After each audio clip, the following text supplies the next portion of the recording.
എല്ലാവർക്കും കേളി മീഡിയയിലേക്ക് സ്വാഗതം. എൻ്റെ ചാനൽ ആദ്യമായിട്ട് കാണുകയാണെങ്കിൽ സബ്സ്ക്രൈബ് ചെയ്യുക, സപ്പോർട്ട് ചെയ്യുക, നിങ്ങളുടെ വിലയേറിയ അഭിപ്രായങ്ങൾ കമൻറ്റായി രേഖപ്പെടുത്തുക. അപ്പം നമുക്ക് കുടുംബശ്രീ ശാരദ സീരിയലിൻ്റെ എപ്പിസോഡിലേക്ക് പോയാൽ ഇന്നത്തെ എപ്പിസോഡ് നല്ലൊരു എപ്പിസോഡായിരുന്നു. നമ്മുടെ സത്യഭാമയുടെ അടുത്ത് ഗുണ്ടകളൊക്കെ വന്നിട്ട് തല്ലി ശരിയാക്കുന്നു. അപ്പം അവരോട് ഈ വീട് പെട്ടെന്ന് തന്നെ മാറാൻ പറയുന്നു. അപ്പോൾ സത്യഭാമ പറയുന്നു അതിന് സുബൈർക്ക് പറഞ്ഞാൽ ഞങ്ങൾ മാറാമെന്ന് പറയുന്നു. അപ്പോൾ അവർ പറയുന്നു ഇത് യഥാർത്ഥ ഓണർ പറഞ്ഞിട്ടാണ് ഞങ്ങൾ വന്നതെന്ന് പറയുന്നു. അപ്പോൾ അങ്ങനെ സത്യഭാമയെ തള്ളുന്ന സമയത്ത് ഈ ബാഗ് താഴേക്ക് വീഴുന്നു. അങ്ങനെ ഈ 10 ലക്ഷം രൂപയും താഴേക്ക് വീഴുകയാണ്. അങ്ങനെ ഈ ഗുണ്ടകൾ ഇതെല്ലാം പറക്കി കൂട്ടി എടുത്തിട്ട് രാഘവൻ നായരെയും തള്ളി താഴെ ഇട്ടിട്ട് പോവുകയാണ്. ഇതേ സമയത്ത് നമ്മുടെ വിഷ്ണു പൂജയൊക്കെ കഴിഞ്ഞ് ഓട്ടയുമായിട്ട് വീട്ടിലേക്ക് വരികയാണ്. ആ സമയത്താണ് ഇത് കാണുന്നത്. നൂറും അപ്പത്തേനും എത്തുകയാണ്.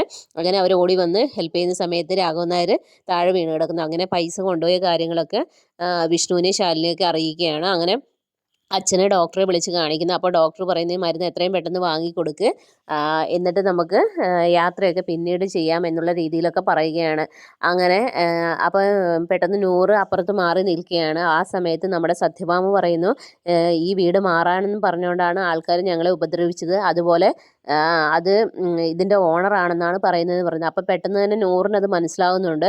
അങ്ങനെ നൂറിങ്ങനെ ആലോചിച്ച് നിൽക്കുന്ന എപ്പിസോഡാണ് ഇന്നത്തെ എപ്പിസോഡ്. നാളത്തെ എപ്പിസോഡിൽ എന്ന് പറയുന്നത് നമ്മുടെ ശ്യാമ രോഹിത്തിനെ ഇറക്കാൻ വേണ്ടിയിട്ട് ജയിലിൽ പോയി രോഹിത്തിനെ കാണുന്നു. എന്നിട്ട് പറയുന്നുണ്ട് രോഹിത് ഇനിയെങ്കിലും ഒന്ന് മനസ്സിലാക്കുക, അവർ നിന്നെ വെച്ച് കളിക്കുന്നതാണ്, സത്യഭാമയുടെ കുടുംബം തകർക്കുക എന്നത് മാത്രമാണ് സുസ്മിതയുടെയും ചന്ദ്രബോസിൻ്റെയും ഒക്കെ ഉദ്ദേശം. അതുകൊണ്ട് ഞാൻ പറയുന്നത് കേൾക്കാനൊക്കെ പറയുന്നു. അപ്പോൾ പശ്ചാത്താപം ഉണ്ടായോ എന്ന് ചോദിച്ചാൽ അതൊക്കെ നാളത്തെ എപ്പിസോഡിൽ മനസ്സിലാവുള്ളൂ. ജസ്റ്റ് അവൻ്റെ മനസ്സൊക്കെ മാറുന്നുണ്ടെന്ന് തോന്നുന്നു. പിന്നീട് നമ്മുടെ സത്യഭാമ വന്ന് കാണുന്നുണ്ട്, അവനെ ശപിക്കുകയാണ്, നീ ഒരു കാലത്തും ഗുണം പിടിക്കില്ല, നീ ചെയ്തതൊക്കെ അങ്ങനെ ഭയങ്കര മോശമായിട്ടൊക്കെ സംസാരിക്കുകയാണ്. അപ്പോൾ രോഹിത് ഇങ്ങനെ ചാരി നിന്ന് ഇങ്ങനെ എല്ലാം സങ്കടത്തോടെ കേൾക്കുകയാണ്.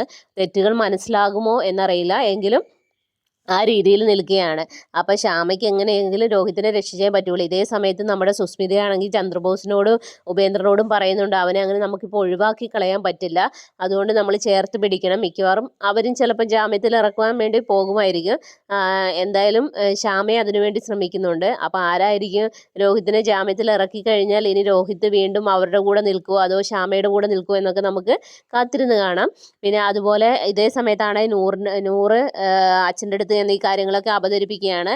അപ്പം നൂറിനെ കെട്ടാൻ പോകുന്ന പയ്യൻ വരുന്നു. പയ്യൻ വരുമ്പോൾ സുബൈറൊക്കെ ചോദിക്കുന്നുണ്ട് നീ എന്തിനാ ആൾക്കാരെ വിട്ട് അവരെ തല്ലി എന്നൊക്കെ ചോദിക്കുന്നു. അപ്പോൾ അവന് ദേഷ്യം വരുന്നു. അങ്ങനെ സുബൈറൊക്കെ തള്ളി താഴെ ഇടുകയൊക്കെ ചെയ്യുന്നുണ്ട്. അപ്പം ഭയങ്കരമായിട്ട് ദേഷ്യപ്പെടുന്നു. അതെൻ്റെ വീടാണ്, എനിക്കും കൂടെ അവകാശമുള്ളതാണ്, അപ്പം ഞാൻ പറയുന്നത് മാത്രമേ ഇവിടെ നടക്കുകയുള്ളൂ എന്നുള്ള രീതിയിൽ അങ്ങ് പറയുകയാണ്. അങ്ങനെ സുബൈറിനെ തള്ളിയിട്ട് താഴെ ഇടുന്ന സമയത്ത് സുബൈറിൻ്റെ തലയിടിച്ച് വീഴുകയാണ്. അപ്പം നൂറ് ഓടിച്ചെന്ന് കെട്ടിപ്പിടിച്ച് കരയുന്ന സീനൊക്കെ ഉണ്ട്. ഇതൊക്കെയാണ് നാളത്തെ എപ്പിസോഡിലുള്ളത്. അപ്പോൾ നാളത്തെ എപ്പിസോഡിന് എല്ലാവരും വെയിറ്റ് ചെയ്യുക. അപ്പോൾ okay, bye bye, thank you.